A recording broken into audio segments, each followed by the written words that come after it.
नमस्कार दोस्तों, स्वागत है आप सभी के एचपी एग्जाम फेयर्स में। आज हम मॉक टेस्ट करने वाले हैं mining inspector and assistant mining inspector का।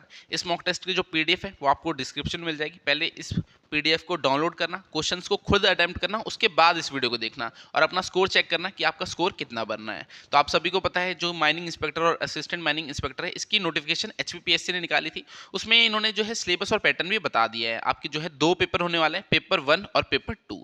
पेपर 1 तो कॉमन पेपर है, एचपीपीएससी की कोई भी जो पोस्ट है, क्लास 3 पोस्ट होगी, उसके लिए जो पेपर 1 होने वाला है उसका सिलेबस जो है इन्होंने बता रखा है। उसमें आपसे 50 क्वेश्चन पूछे जाएंगे, 1 घंटे का आपको टाइम मिलेगा। एक क्वेश्चन 2 नंबर का होगा, हिमाचल जीके के 15 क्वेश्चन आएंगे, हिंदी के 10, इंग्लिश के 10 और नेशनल इंटरनेशनल अफेयर्स के 15 क्वेश्चन आएंगे। तो टोटल 50 क्वेश्चन पूछेंगे, 100 नंबर का आपका पेपर है। एक क्वेश्चन 2 नंबर का है, 1 घंटे का टाइम मिलेगा और साथ में नेगेटिव मार्किंग भी आपके रहने वाली है।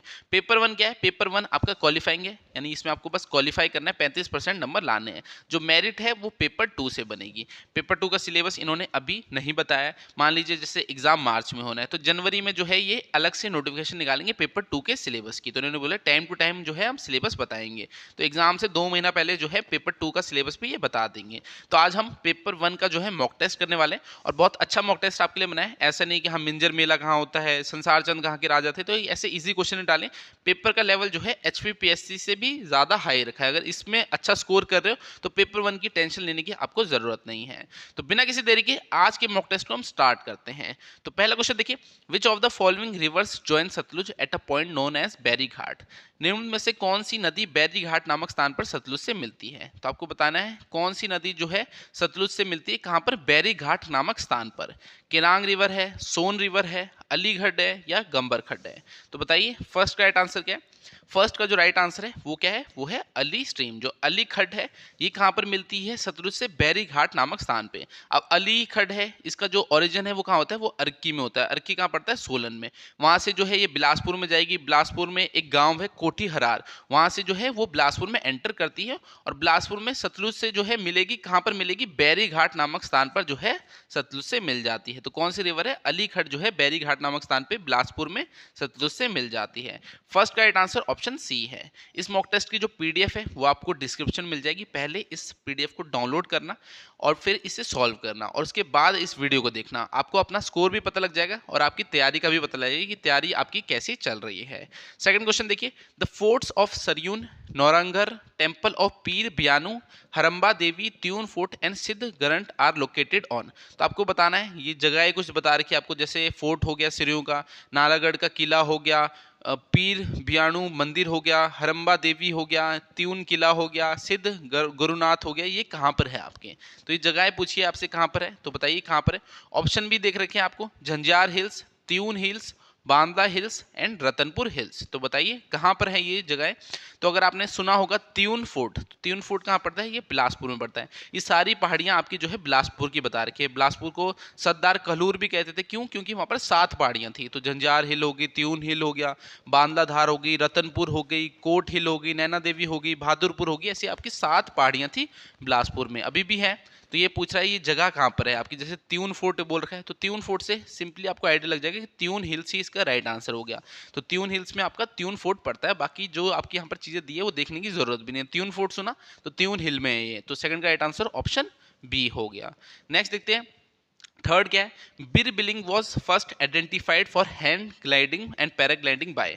तो बीर बिलिंग को सबसे पहले हैंग ग्लाइडिंग और पैराग्लाइडिंग के लिए पहचाना गया था। तो आप सब जानते हैं बीर बिलिंग आपका कांगड़ा में पड़ता है, कभी घूमने भी गए होंगे। तो उस जगह को जो है वहां पर पैराग्लाइडिंग के लिए जाना जाता है। तो उस जगह को आइडेंटिफाई किसने किया था कि हाँ यहाँ पर पैराग्लाइडिंग की जा सकती है? तो किसने आइडेंटिफाई किया था? दीपक शर्मा ने, पूजा राणा ने, कुसुम पाल ने या दीपक महाजन ने? तो थर्ड का राइट आंसर क्या है? थर्ड का जो राइट आंसर है वो है दीपक महाजन। तो दीपक महाजन जो है दिल्ली से आई थी, ये ऐसे मिस है, मतलब लड़की थी ये। तो दीपक महाजन जो है एक लड़की होती है, ये दिल्ली से आई होती है, ठीक है।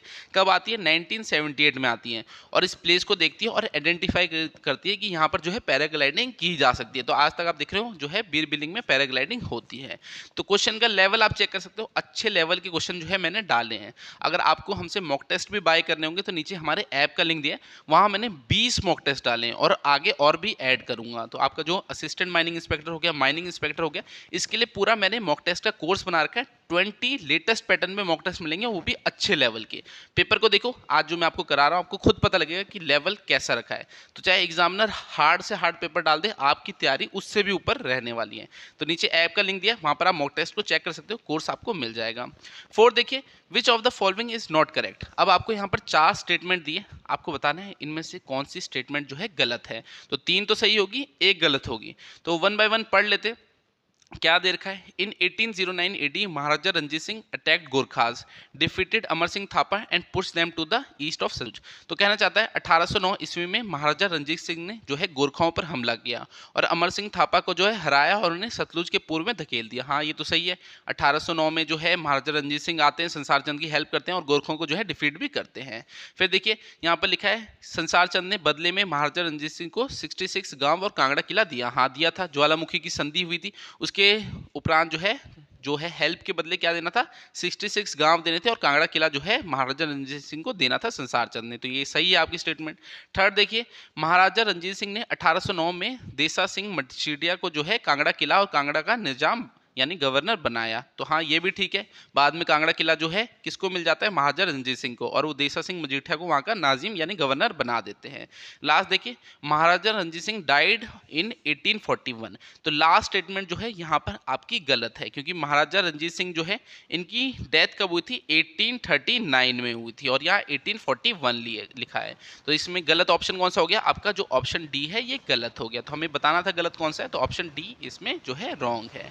फिफ्थ देखते हैं, फिफ्थ क्वेश्चन क्या दिखा है? Match list and list two choose the correct answer. अब आपको यहाँ पर जो है लिस्ट को मैच करना है।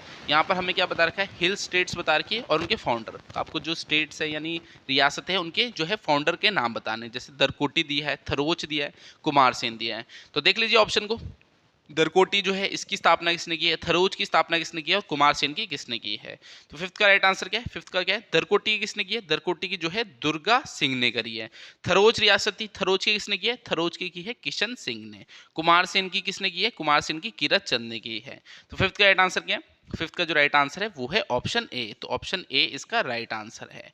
नेक्स्ट देखते हैं, सिक्स्थ क्वेश्चन क्या देखा है? सिक्स्थ क्वेश्चन है, कंसीडर द फॉलोइंग स्टेटमेंट्स। अब आपको यहाँ पर 2 स्टेटमेंट्स दे रखी है, आपको बताना है इनमें से गलत स्टेटमेंट कौन सी है। तो पहले स्टेटमेंट पढ़ लेते हैं। रूपचंद का नाम माणिकचंद द्वारा लिखित धर्मचंद नाटक में मिलता है। हाँ जी, जो कांगड़ा के राजा है रूपचंद, उनका नाम जो है धर्मचंद नाटक में मिलता है, जिसे माणिकचंद ने लिखा है। सेकंड दिया है, रूपचंद के शासनकाल के दौरान मोहम्मद शाह तुगलक ने अपनी सेना के साथ दिल्ली से नगरकोट की ओर मार्च किया। अब देखिए ये जो नाम ही है गलत है। अगर हिस्ट्री भी पढ़ोगे हिमाचल की, वहां मिलेगा आपको फिरोज शाह तुगलक। मोहम्मद शाह तुगलक नहीं, फिरोज शाह तुगलक थे। इन्होंने जो है रूपचंद के टाइम पे, यानी जब रूपचंद कांगड़ा के राजा थे उस समय जो है ये नगरकोट में इन्होंने हमला किया था। और ज्वालामुखी जो है टेम्पल, वहां से 1300 बुक भी अपने साथ ले गए थे, जिनका बाद में उन्होंने फारसी में अनुवाद भी कराया था। तो ये आपका हिस्ट्री में सारा दे रखा है, बस यहाँ पर नाम गलत दे रखा है, तो ये आपका रॉन्ग हो जाएगा। मोहम्मद शाह तुगलक नहीं, फिरोज शाह तुगलक है। तो स्टेटमेंट कौन सी गलत है? यहाँ पर सेकंड स्टेटमेंट जो है वो गलत है। सिक्स्थ का राइट आंसर ऑप्शन बी है। 7 देखते हैं, 7 क्वेश्चन क्या दे रखा है? Match list and list 2। अब आपको जो है लिस्ट 1 को लिस्ट 2 से मिलाना है। अब देखिए लिस्ट 1 में क्या दिया? पॉपुलर नेम दिए और पर्सनैलिटी दे रखी है। तो ये जो जैसे सिंधी गांधी है किसका नाम है? कविराज किसका नाम है? बग्गी किसका नाम है? पहाड़ी फ्रंटियर गांधी किसका नाम है? अब कविराज तो सबको पता है, अगर आपने हिमाचल की हिस्ट्री पढ़ी होगी उसमें पंडित पद्मदेव का है। बाकी थोड़े डिफिकल्ट लग सकते हैं आपको। तो कविराज किसका था? पंडित पद्मदेव का था। तो बी का तो आपका फर्स्ट राइट आंसर होना चाहिए। तो देखिए ऑप्शन ए और ऑप्शन सी में जो है बी का 1 दे रखा है। तो यहाँ से भी आप थोड़ा आइडिया लगा सकते हो कि हाँ कौन सा हो सकता है। 2 तो आपके ऑप्शन यहाँ पे कट गए हैं। तो 7th का राइट आंसर क्या है? 7th का जो राइट आंसर है, सिंधी गांधी किसे बोलते थे? सिंधी गांधी बोलते हैं कृष्णानंद स्वामी को। सिंधी गांधी बोलते हैं कृष्णानंद स्वामी को। कविराज बोलते हैं पंडित पद्मदेव को। बग्गी किसे बोलते हैं? बग्गी बोलते थे बख्शी सत्य प्रकाश को। और फ्रंटियर गांधी यानी पहाड़ी फ्रंटियर गांधी बोलते थे भज्जू मल को। तो 7th का राइट आंसर क्या है? 7th का जो राइट आंसर है वो ऑप्शन ए इसका राइट आंसर है। तो ये आपको पता होनी चाहिए। जैसे आपसे डायरेक्टली पूछ सकता है कि हाँ पहाड़ी फ्रंटियर गांधी किसको बोलते थे, तो वो भज्जू मल थे। तो ऐसे इनके जो है पॉपुलर नेम्स हैं। 7th का राइट आंसर ऑप्शन ए है। 8th क्वेश्चन देखते हैं, अब यहाँ पर आपको स्टेटमेंट्स दे रखी है, consider the following statements, 3 statements दे रखी है, आपको बताना है इनमें से करेक्ट कौन सी है। तो एक बार स्टेटमेंट्स को पढ़ लेते हैं। According to census 2011 Chamba district has lowest literacy rate. तो चंबा में जो है साक्षरता अनुपात जो है आपका सबसे कम है। हाँ जी, चंबा में तो सबसे कम है, जो आपका लिटरेसी रेट है, कम पढ़े लिखे लोग वहाँ पर कम है, और जो हम 2011 की अगर जनगणना देखिए उस समय के टाइम से, तो यहाँ पर जो है आपका ये राइट है। सेकंड देखते हैं, Kinnaur district has lowest sex ratio. हाँ, जो लिंग अनुपात है किन्नौर जिले का सबसे कम है 2011 की जनगणना के अनुसार। थर्ड क्वेश्चन, थर्ड ऑप्शन जो दे रखा है ये भी देख लेते हैं, मेल लिटरेसी रेट इज 89.53%। तो 2011 के हिसाब से जो मेल लिटरेसी रेट है हिमाचल प्रदेश का वो 89.53% है। हाँ जी, ये भी सही है। तो तीनों स्टेटमेंट यहाँ पर आपकी सही है। तो एट्थ का राइट आंसर क्या है? एट्थ का जो राइट आंसर है वो है ऑप्शन बी। ठीक है, ऑप्शन बी इसका राइट आंसर होगा, तीनों ही स्टेटमेंट ठीक है। मैं आपको फिर से बोल रहा हूँ, इस मॉक टेस्ट की पीडीएफ मैंने डिस्क्रिप्शन में दी है, उसे डाउनलोड करना, उसके बाद इस वीडियो को देखना, तभी आपके लिए बेनिफिशियल रहेगा। आपको पता भी लगेगा आपकी गलतियां कहाँ पर हुई है और कितना आपका स्कोर बन रहा है, और आपको अपनी तैयारी किस लेवल पे करनी चाहिए। अगर अभी भी आप इनको सॉल्व नहीं कर पा रहे तो आपकी तैयारी उस लेवल की नहीं है, आपको और अच्छी तैयारी करने की जरूरत है। 9 देखिए, arrange the following centuries in north to south. तो आपको नॉर्थ से लेके साउथ तक जो ये सेंचुरीज आपको दे रखी है, इनका आपको जो है क्रम बताना है। जैसे सेचुतन नाला है, मनाली है, बांदली है, दारलाघाट है। अब सबसे पहले तो आपको पता होना चाहिए कौन सी डिस्ट्रिक्ट में सेचुतोन नाला कहाँ पर है। सेचुतोन नाला आपका पड़ता है ये चंबा डिस्ट्रिक्ट में। ठीक है, चंबा में ये पड़ता है। मनाली जो है, मनाली ये आपका कहाँ पड़ता है? ये आपका जो पड़ता है कुल्लू में पड़ता है। बांदली कहाँ पड़ता है? मंडी में पड़ता है। दारलाघाट कहाँ पड़ता है? सोलन में पड़ता है। तो इनका जो क्रम होगा वो क्या होगा? अगर आप हिमाचल का मैप देखोगे तो उसमें चंबा सबसे ऊपर है, उसके बाद कुल्लू नीचे मिलेगा, उसके नीचे मंडी, उसके नीचे सोलन। तो ये क्रम कैसा होगा? यही आपका होगा 1 2 3 4। तो 1 2 3 4 देख लीजिए, इसमें राइट आंसर क्या होगा? ऑप्शन ए होगा। ठीक है, यही इसका क्रम होगा। नॉर्थ से साउथ डायरेक्शन में जब आप इन सेंचुरीज को लगाओगे तो 1 2 3 4 सबसे ऊपर सेंचुतोन नाला जो चंबा में है, फिर कुल्लू में जो मनाली है, फिर मंडी में बांदली है, और सोलन में दारलाघाट है। 9th का राइट आंसर ऑप्शन ए है।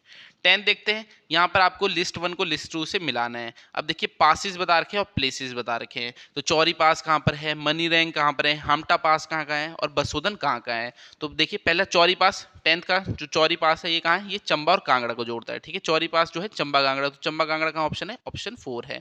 मनी रैंक जो है ये किसको जोड़ता है? ये किन्नौर को स्पीति से जोड़ता है। हामटा पास किसको जोड़ता है? कुल्लू को स्पीति से जोड़ता है। और बसोदन जो है चंबा को बटियात से जोड़ता है। तो इसका राइट आंसर क्या होगा? 10th का जो राइट आंसर है वो ऑप्शन सी है। तो ऑप्शन सी इसका राइट आंसर होगा। 11 देखते हैं, 11 क्या है? यहाँ पर आपको फिर से स्टेटमेंट्स दे रखी है, आपको बताना है इनमें से करेक्ट स्टेटमेंट कौन सी है। तो पहले 1 बाय 1 स्टेटमेंट पढ़ लेते हैं। नवंबर 1962 में जो है कांगड़ा घाटी में इंडो जर्मन कृषि परियोजना शुरू की गई। तो ये तो गलत है। हिमाचल की अगर बुक पढ़ोगे आप जीके की, यानी हिमाचल दर्पण में पढ़ोगे, उसमें भी दे रखा है ये आपका बल घाटी में। ठीक है, मंडी की जो बल घाटी है वहां पर इंडो जर्मन एग्रीकल्चर प्रोजेक्ट जो है 1962 में स्टार्ट हुआ था।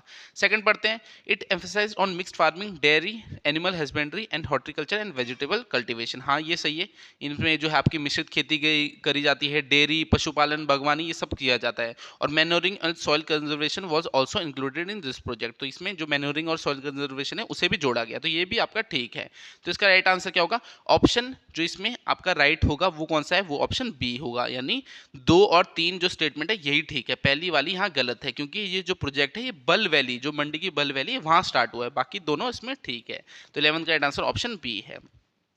12 देखते, which of the following was first surveyed in 1906 by Walker and Pascoe and second time in 1957 by Kurian and Mongski from GSI. तो जियोलॉजिकल सर्वे ऑफ इंडिया, वहां से आई थी। 1906 में किसने इसे सर्वे किया था? वॉकर एंड पास्को ने। और बाकी सेकंड टाइम में जो है 1957 में कुरियन एंड मोंग्स्की ने जो है इसे सर्वे किया था। तो कौन सा ग्लेशियर है? चंद्रा ग्लेशियर है, भागा ग्लेशियर है, सोनापानी ग्लेशियर है, गेफांग है। तो 12th का राइट आंसर क्या है? 12th का जो राइट आंसर है वो है सोनापानी ग्लेशियर। तो सोनापानी ग्लेशियर कहाँ है? ये लाहौल स्पीति में पड़ता है। और इसे जो है पहले 1906 में किसने सर्वे किया? वॉकर एंड पास्क्यू ने। और सेकंड टाइम 1957 में कुरियन एंड मोंग्स्की ने। तो 12th का राइट आंसर ऑप्शन सी है। 13 देखते हैं, यहाँ पर आपको लिस्ट 1 को लिस्ट 2 से मिलाना है। अब आपको लेक्स दे रखी है और प्लेसेस बता रखा है। तो देखिए, दशहर कहाँ पर? दशहर तो सीधा कुल्लू में कर दोगे। सुकेती कहाँ है? सिरमौर में है। कराली कहाँ है? शिमला में। महाकाली कहाँ है? ये चंबा में। तो ऐसे बहुत ईजी दे रखी है लेक्स। लेक्स तो सबने टॉपिक पढ़ा होगा। तो इसका राइट आंसर क्या है? 13 का जो राइट आंसर वो ऑप्शन ए है। तो 13 का राइट आंसर ऑप्शन ए है। 14 देखते हैं। 14 क्या है, अब राजा को आपको टेम्पल से मैच करना है, यानी कौन से राजा ने कौन सा टेम्पल बनाया है। तो बाणसेन ने कौन सा बनाया है, सबको पता है बाणसेन ने जो है प्राशा टेम्पल बनाया है। अजबर सेन जिन्होंने मंडी शहर की स्थापना की थी, उन्होंने भूतनाथ टेम्पल जो कि मंडी शहर में ही है। क्वीन सुल्ताना ने कौन सा बनाया था, 14 का राइट आंसर त्रिलोकीनाथ। ठीक है, यहाँ पर क्वीन सुल्ताना ने त्रिलोकीनाथ बनाया है और श्याम सेन ने श्यामाकाली टेम्पल बनाया है। तो 14 का राइट आंसर क्या है, 14 का राइट आंसर ऑप्शन डी हो गया। यहाँ पर डी इसका राइट आंसर है। 15 देखते हैं। अब 15 दे रखा है, यहाँ पर आपको स्टेटमेंट्स दे रखी है, आपको बताना है करेक्ट कौन सी है। तो जो रेणुका मेला है वो नवंबर महीने में दिवाली के 10 दिन बाद 6 दिनों तक मनाया जाता है। हाँ, तो जो रेणुका फेयर है वो दिवाली के बाद जो है 10 दिन बाद जो है दिवाली के 6 दिन तक मनाया जाता है नवंबर में। हाँ, पहली स्टेटमेंट ठीक है। It was declared international fair in October 2011। तो इंटरनेशनल फेयर का दर्जा जो है मिल रखा है रेणुका फेयर को, और कब मिला है, 2011 में। हाँ, ये भी ठीक है। तो 15 का right answer all of the above, ये दोनों स्टेटमेंट आपकी ठीक है। तो 15 हमने हिमाचल जी के क्वेश्चन कर लिए। अब हम नेक्स्ट सेक्शन देखते हैं। नेक्स्ट जो है आपसे जो है हिंदी के क्वेश्चन पूछे जाएंगे 10। तो हिंदी में तो कॉमन रहता है, आपको संधि आनी चाहिए, समास आनी चाहिए, पर्यायवाची, विलोम, यहीं से जो है क्वेश्चन आते हैं। 16 देखिए, निम्न से महाप्राण वर्ग कौन सा है। तो आपको महाप्राण बताना है। अब महाप्राण कौन से होते हैं, जिनको आप अगर मुख से बोलोगे तो ज्यादा जैसे हवा निकलती है, ठीक है, वायु निकलती है। तो कौन से, यहाँ पर देखिए श है, श है, क च है, य र है, या त द है। तो देखिए श श ये बोलते ही आपको पता लगेगा कि हाँ ज्यादा हवा निकल रही है। तो 16 का राइट आंसर ऑप्शन है महाप्राण कौन से है, यहाँ पर श और श है। ठीक है, अब नेक्स्ट देखते हैं 17 क्या है, कौन सा शब्द भाववाचक संज्ञा नहीं है। तो आपको बताना है इनमें से कौन सी भाववाचक संज्ञा नहीं है। मिठाई हो गया, चतुराई हो गया, लड़ाई हो गया, या उतराई हो गया। तो बताइए भाववाचक संज्ञा कौन सी नहीं है, मिठाई, चतुराई, लड़ाई या उतराई। तो मिठाई तो आपकी कोई भाववाचक संज्ञा नहीं है, इसमें मिठास होता तो आप बोल सकते थे कि हाँ भाववाचक संज्ञा। मिठाई कोई भाववाचक संज्ञा नहीं है, बाकी तीनों है। 17 का राइट आंसर ऑप्शन ए है। 18 देखिए, निम्न में से तत्सम शब्द बताइए। अब आपको इसमें तत्सम बताना है। बंदर हो गया, दस हो गया, दश हो गया, या पत्थर हो गया। तो अब पहले तो आपको ये पता होना चाहिए हाँ तत्सम क्या होते हैं, तद्भव क्या होते हैं। तत्सम क्या हो गया, जिन शब्दों को जो है संस्कृत में बिना किसी परिवर्तन के जो है लिया जाता है, तो वो आपके तत्सम होते हैं। तो यहाँ पर तत्सम कौन सा है, यहाँ पर दश है। सी इसका राइट आंसर है। 18 का राइट आंसर ऑप्शन सी है। तो कुछ कॉमन टॉपिक है जैसे तत्सम, तद्भव हो गया, इनको जरूर पढ़ना, एग्जाम में क्वेश्चन आता ही है। निम्न में जो है आपको विलोम शब्द बताना है। तो विलोम मैंने आपको बताया, विलोम पता होना चाहिए। अब शोषक दिया है, शोषक क्या होगा, जैसे किसी चीज को मतलब खुश्क बना दिया या सुखा दिया टाइप में ना, तो उसका जो है आपका अपोजिट क्या होगा, पोषक होगा, शोषिक होगा, या पोषक होगा, या कोशक होगा। तो बताइए राइट आंसर क्या है। 19 का राइट आंसर क्या है, 19 का जो राइट आंसर है वो है पोषक। तो शोषक का जो अपोजिट होगा वो पोषक होगा। ठीक है, शोषक क्या होगा, सुखाने वाला, जैसे सुखा देगी चीज को, तो इसका अपोजिट पोषक होगा। 19 का राइट आंसर ऑप्शन सी है।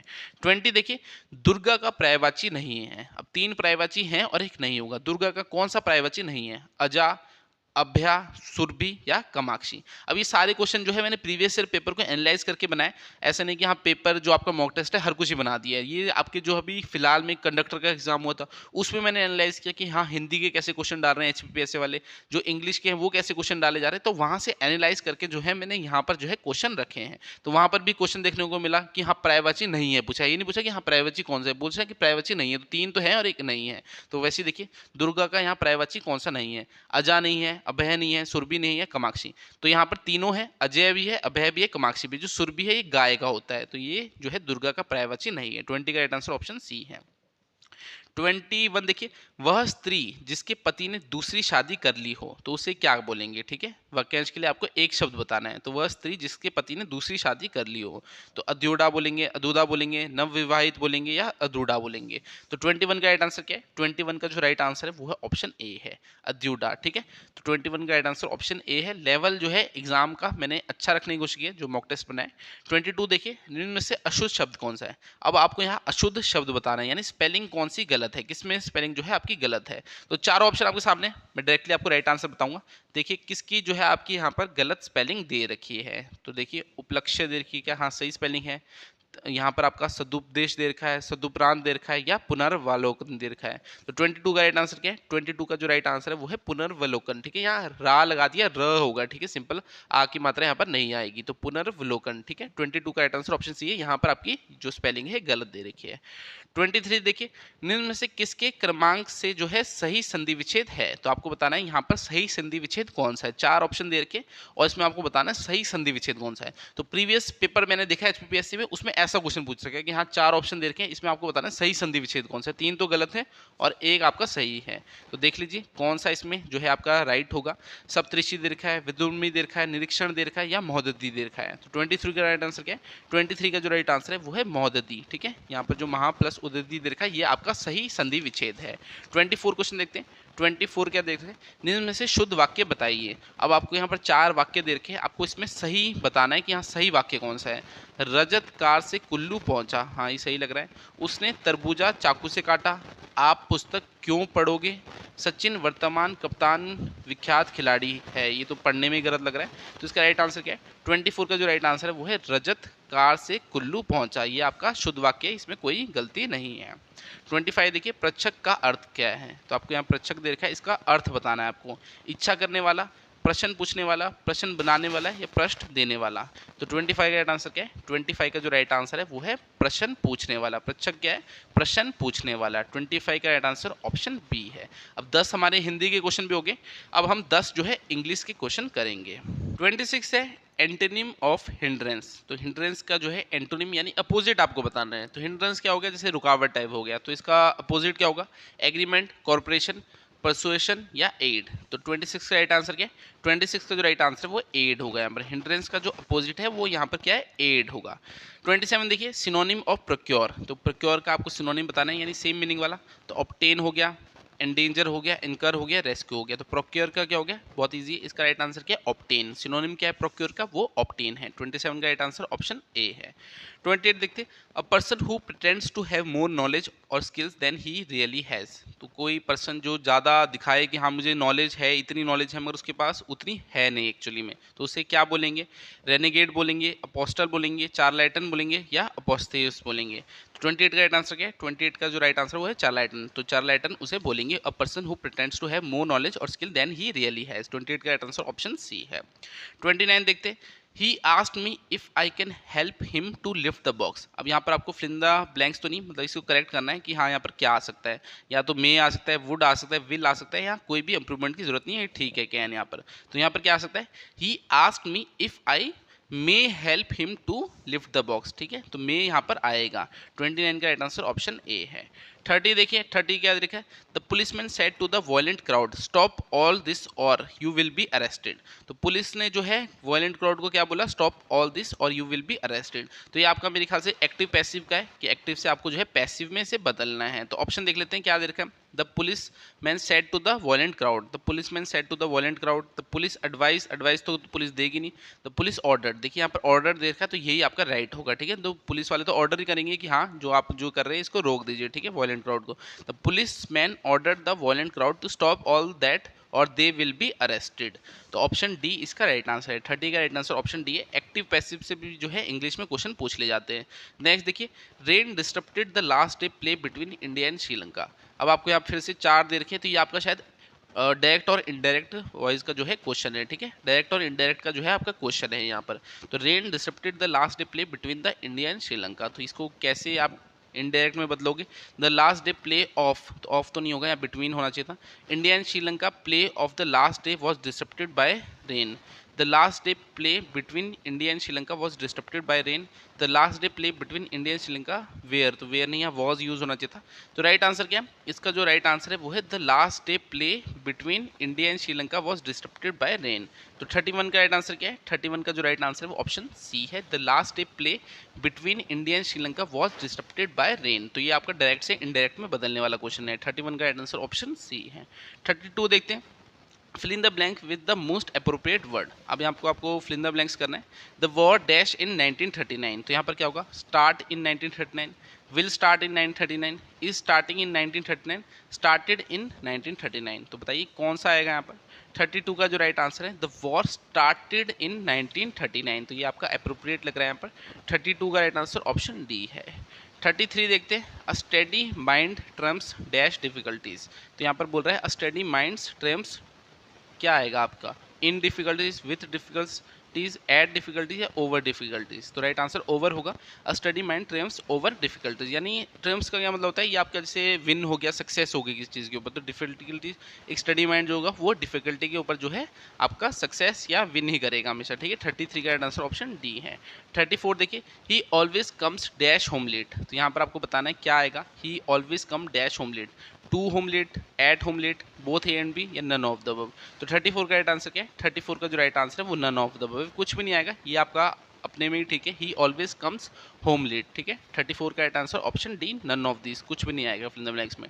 35 है टू स्पीक डैगर्स, अब इसका मतलब क्या होता है? To speak daggers, to abuse someone, to indulge in veracious talk, to speak to a person with hostility या नन ऑफ दिस? तो ये आपका इडियम एंड फ्रेजेस से है कि टू स्पीक डैगर्स इसका मतलब क्या है, तो इसका मतलब है to speak to a person with hostility, यानी किसी के साथ ऐसे बात करना दुश्मनी के तरीके से, ठीक है। तो टू स्पीक डैगर्स इसका मतलब है to speak with someone with hostility, यानी दुश्मनी, जैसे दुश्मनी आपके उसके साथ। 35 का आंसर ऑप्शन सी है। तो ये सारे हमारे जो है 10 क्वेश्चन थे इंग्लिश के। अब जो है हम यहाँ पर करंट अफेयर के क्वेश्चन करने वाले हैं। अब इसमें क्या है, इन्होंने बोला है नेशनल अफेयर्स, ठीक है, knowledge of national and international affairs, तो इसमें ये करंट अफेयर्स भी डाल सकते हैं और इंडियन जीके भी डाल सकते हैं। अभी ये बात कंफर्म नहीं है कि हाँ पूरा करंट अफेयर ही आएगा, कि 15 के 15 क्वेश्चन करंट अफेयर के आएंगे, इंडियन जीके भी आ सकता है। अभी फिलहाल में पीजीटी की भी वैकेंसीज आई है, तो पीजीटी के जो पेपर हैं जैसे हिस्ट्री हो गए, हिंदी हो गए, उनका अगर पेपर एक बार हो जाए तो हमें आइडिया लग जाएगा कि हाँ पेपर 1 में क्या डालने वाले हैं। जो 35 क्वेश्चन है वो तो हमें पता है कि 10 इंग्लिश के, 10 हिंदी के और 15 हिमाचल जीके के आएंगे, बट जो 15 है knowledge of national and international affairs, इसमें अभी भी डाउट है।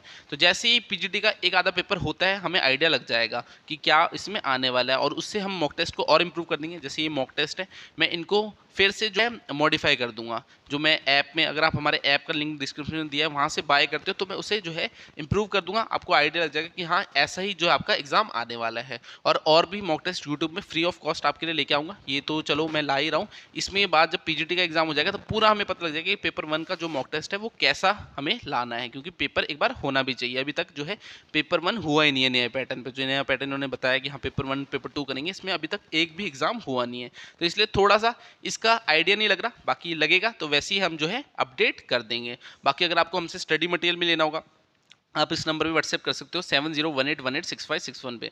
हमने जो पेपर 1 है उसका कंप्लीट स्टडी मटेरियल बना रखा है, हिंदी, इंग्लिश, हिमाचल जीके, एक साल का करंट अफेयर, आपको इंडियन जीके, लेटेस्ट पैटर्न पे 20 से 30 मॉक टेस्ट जो है हम प्रोवाइड करेंगे, प्रीवियस ईयर पेपर मिलेंगे एचपीपीएससी के, तो एक कंप्लीट सोर्स रहेगा जिसके बाहर आपको कुछ भी देखने की जरूरत नहीं है। तो इस नंबर पे व्हाट्सएप करके आप जो है स्टडी मटेरियल की डिटेल्स ले सकते हैं।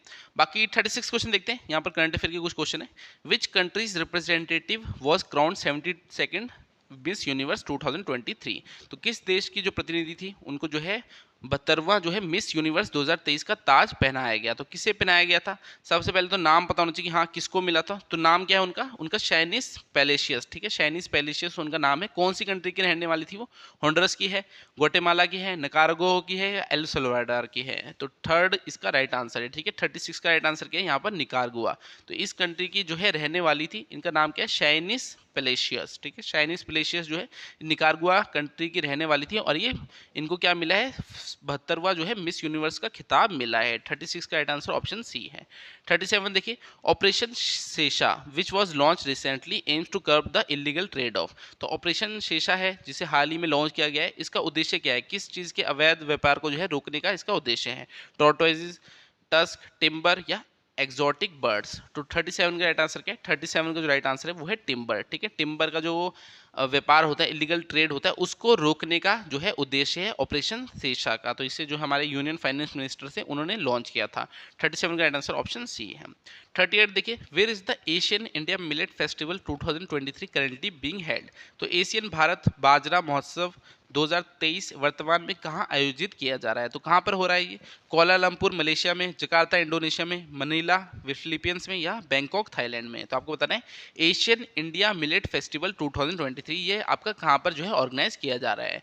तो 38 का राइट आंसर क्या है? 38 का जो राइट आंसर है वो है जकार्ता इंडोनेशिया। तो जकार्ता इंडोनेशिया में जो है इसे ऑर्गेनाइज किया जा रहा है एशियन इंडिया मिलेट फेस्टिवल को। जो एशियन है इसका हेडक्वार्टर भी वैसे तो जकार्ता इंडोनेशिया में ही है। एशियन की फुल फॉर्म क्या है? Association of south east Asian Nations. 38 का राइट आंसर ऑप्शन बी है। 39 देखते हैं, What is the name of the program launched to enhance connection among young individuals from diverse states of India? तो भारत के विभिन्न राज्यों के युवाओं के बीच संपर्क बढ़ाने के लिए शुरू किया गया कार्यक्रम कौन सा है? तो बताइए, जो भारत के विभिन्न जो राज्य हैं वहाँ के जो युवाओं हैं उनके बीच में संपर्क बढ़ाने के लिए कौन सी जो पहले स्टार्ट की गई है?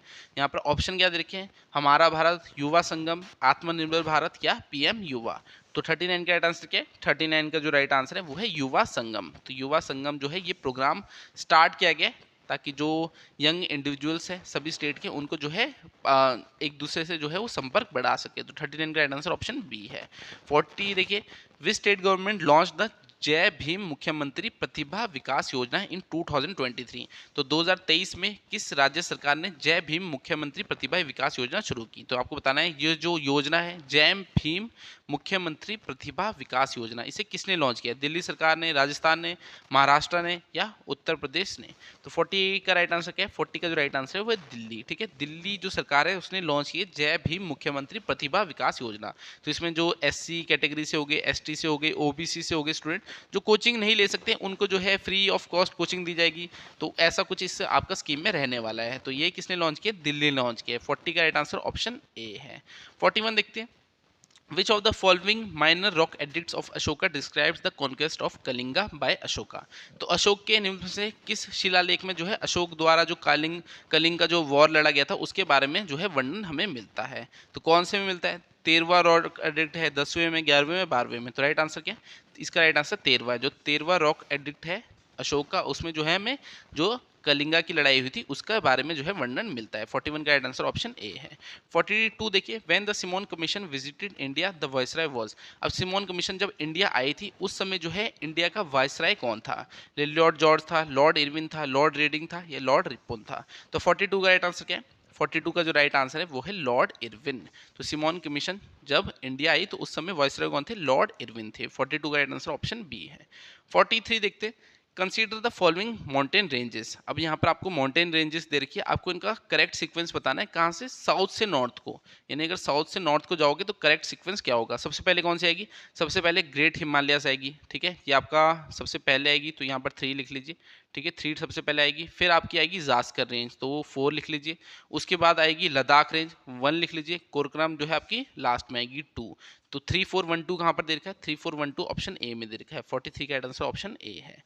44 देखते हैं, अब यहाँ पर आपको जो है पोर्ट मैच करने हैं स्टेट के साथ। तो कौन सा पोर्ट कहाँ पर है? तो जवाहरलाल नेहरू पोर्ट ये सबको पता होगा महाराष्ट्र में है। कांडला पोर्ट कहाँ है? ये गुजरात में। बाकी 2 में दिक्कत आ सकती है। तो ए का 2 और सी का 4, ए का 2 और सी का 4। ठीक है, ए का 2 तो टी यहाँ दे रखा है और सी का 4 यहाँ पर दे रखा है। ठीक है, तो इन दोनों में से जो है आपका एक राइट आंसर होना चाहिए। तो इसमें जो आपका राइट आंसर है ये प्रादीप पोर्ट कहाँ पर है? ये प्रादीप पोर्ट आपका पड़ता है ओडिशा में और इन्नौर पोर्ट पड़ता है तमिलनाडु में। तो 44 का जो राइट आंसर है वो ऑप्शन सी है। तो ऑप्शन सी इसका राइट आंसर है। 44 का राइट आंसर ऑप्शन सी है। नेक्स्ट देखते हैं 45, who among the following was the first chairman of the planning commission? अब निम्नलिखित में से आपको बताना है जो योजना आयोग है उसके पहले अध्यक्ष कौन थे? अब जैसे प्लानिंग कमीशन पहले होता था, अब क्या है? अब नीति आयोग है। तो नीति आयोग के चेयरमैन कौन होते हैं? जो भी इंडिया के पीएम होंगे। ठीक है, तो उस समय जो प्लानिंग कमीशन था उस समय इंडिया के पीएम कौन थे? वो थे जवाहरलाल नेहरू। तो यही उनके चेयरमैन होने थे। जैसे अभी नीति आयोग है तो इसके चेयरमैन कौन है? नरेंद्र मोदी होंगे। तो वैसे ही जब प्लानिंग कमीशन स्टार्टिंग में था तो उस समय पीएम कौन थे इंडिया के? वो जवाहरलाल नेहरू थे। तो वही चेयरमैन होंगे। 45 का आंसर ऑप्शन बी है। 46 देखिए, मैच द फॉलोइंग। अब आपको जो है इन्हें मैच करना है पब्लिशर और पब्लिकेशन। ठीक है, पब्लिशर कौन है और ये कौन निकालते हैं? जैसे मिनिस्ट्री ऑफ इंडस्ट्रीज है, ये क्या निकालते हैं? सेंट्रल स्टैटिस्टिकल ऑर्गेनाइजेशन क्या निकालते हैं? रिजर्व बैंक ऑफ इंडिया क्या निकालते हैं? जैसे reserve bank of India report on currency and finance. Ministry of finance क्या निकालेगी? इकोनॉमिक जो सर्वे होगा वो निकालेगी। तो देखिए लास्ट में 1 और 2 कहाँ पर आ रहा है? 1 और 2 आपका यहाँ पर आ रहा है। ठीक है, 2 ऑप्शन बी और सी में से इसका राइट आंसर होगा। तो यहाँ पर देखते हैं मिनिस्ट्री ऑफ इंडस्ट्रीज क्या निकालेगी? तो मिनिस्ट्री ऑफ इंडस्ट्रीज क्या निकालेगी? ये निकालेगी होलसेल प्राइस इंडेक्स। और स्टैटिस्टिकल जो ऑर्गेनाइजेशन है सेंट्रल स्टैटिस्टिकल, ये नेशनल अकाउंट्स स्टैटिस्टिक्स निकालेगी। तो इसमें आपका राइट आंसर क्या होना चाहिए? इसमें जो राइट आंसर है वो है 3412। तो 3412 इसका राइट आंसर होना चाहिए था। ठीक है, जो मिनिस्ट्री ऑफ इंडस्ट्रीज है वो होलसेल प्राइस इंडेक्स निकालेगी। सेंट्रल स्टैटिस्टिकल ऑर्गेनाइजेशन जो है नेशनल अकाउंट्स स्टैटिस्टिक्स। बाकी 2 तो मैंने आपको बता दिया। तो बी इसका राइट आंसर है। नेक्स्ट देखते हैं 47 क्या है? 47 जो इसमें है वो है who is the highest law officer of a state? तो किसी भी राज्य का सर्वोच्च कानून अधिकारी कौन होता है? तो ये क्वेश्चन तो रिपीटेड क्वेश्चन है, कई बार एग्जाम में है। अटॉर्नी जनरल होता है, एडवोकेट जनरल, सॉलिसिटर जनरल या सेक्रेटरी जनरल लॉ डिपार्टमेंट।